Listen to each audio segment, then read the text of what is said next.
Një tjetër ngjarje e rëndë na ka pikëlluar të gjithëve. Vrasja e Picierit nga miku i tij, nga kuzhinieri,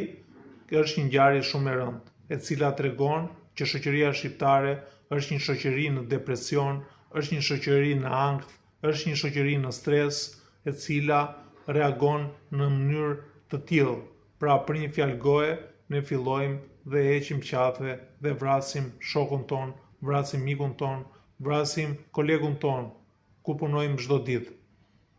Kjo tregon që jemi ende një shoqëri në tranzicion, një shoqëri në depresion, e cila do zgjidhje emergjente nga institucionet, duhet një nisëm, një reformë thelbësore, një reformë imediate lidhur me zgjidhjen e problemeve sociale, sepse kemi punëtor të stresuar, kemi punëmarrës të stresuar, kemi punëmarrës të papaguar, kemi punëmarrës që paguhen keq, kemi një sllavërim të punëmarrësve në vendin tonë, të cilët shikohen ende si sllëvër dhe jo si partner, jo si bashkëpunues, jo si partner në zgjidhjen e problemeve dhe jo si partner të punësuar.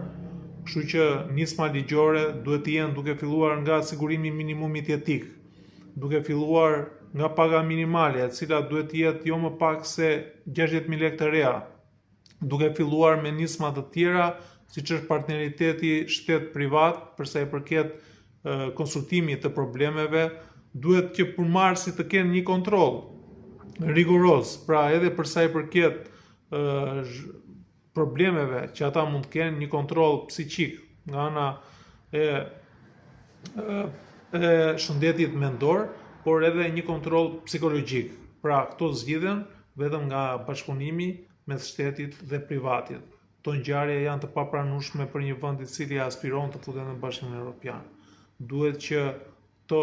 nisma ligjore dhe mbështetje financiare nga ana e shtetit do të bëjnë të mundur që mos kemi qytetarë të cilët largohen çdo ditë. Me këto ngjarje ne kemi shqiptarë të cilët po e mendojnë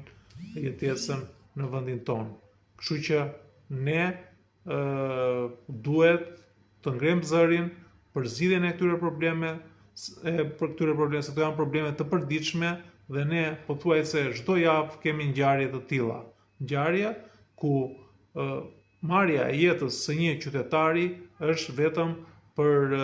ego, është për probleme të cilat mund të ketë,